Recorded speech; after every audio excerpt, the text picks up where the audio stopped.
আপনারা দুশ্চিন্তা করেন হবেন না। আমাদের প্রতিমা আমাদেরকে ঘাটের দিকে আপলোড করতে সহযোগিতা করুন। আমাদের মা আর কয়েক সেকেন্ডের মধ্যে মেন ভাষণ ঘাটের দিকে রওনা দিচ্ছেন। আর কিছুক্ষণ পরে আমাদের প্রতিমা নিরঞ্জনের পর্ব শুরু হয়ে যাবে।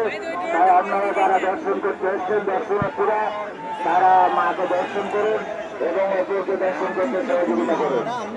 আর কয়েক সেকেন্ডের মধ্যে আমাদের মায়ের দর্শন পর্ব চলছে। এরপর নিরঞ্জন পর্ব শুরু।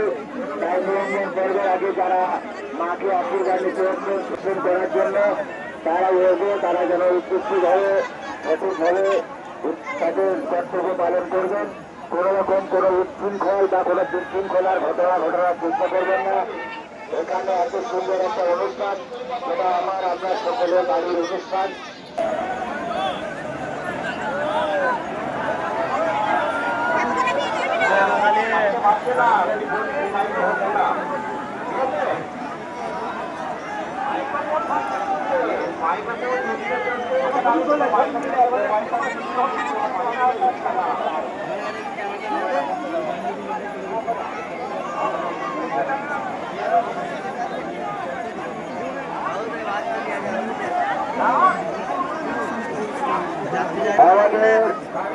আমাদের আর কিছুক্ষণের মধ্যে প্রতিমা নিরঞ্জনের মূল পর্ব শুরু। যারা এখানে পুণ্যার্থীরা রয়েছে তাদের উদ্দেশ্যে বারবার বলছি আপনারা ব্যারিকেডের উপরে কেউ চাপবেন না, ব্যারিকেডের উপরে কেউ চালবেন না। ব্যারিকেডের পাশ থেকে পুরুত্ব বজায় রেখে আপনারা মায়ের প্রতিমা নিরঞ্জনে অংশগ্রহণ করুন। কোন রকম কোন বিশৃঙ্খলা সৃষ্টি করার চেষ্টা করবেন না। এদিকে বিশৃঙ্খলা সৃষ্টি করার চেষ্টা করেন তিনি ভারতীয় তারিখে ব্যবস্থা নেবে।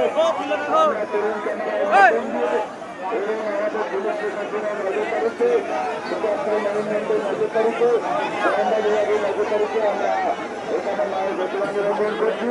কিন্তু কোন ব্যক্তি কোন অসাধু ব্যক্তি যদি এখানে মনে করেন যে কোনো উচ্ছৃঙ্খল ঘটনা ঘটালেন তাহলে পুলিশ প্রশাসন তার বিরুদ্ধে আইনত করা পদক্ষেপ নেয়। পুলিশ প্রশাসনের আর কিছু সময় বাকি। তারপর আমাদের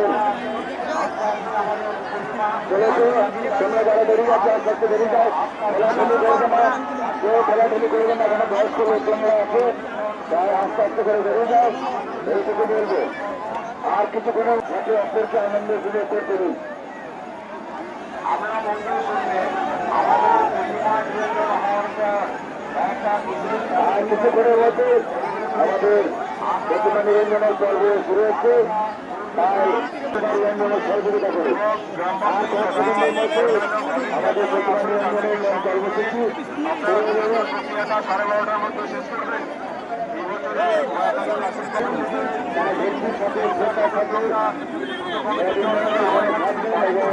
আমাদেরকে সহযোগিতা করুন।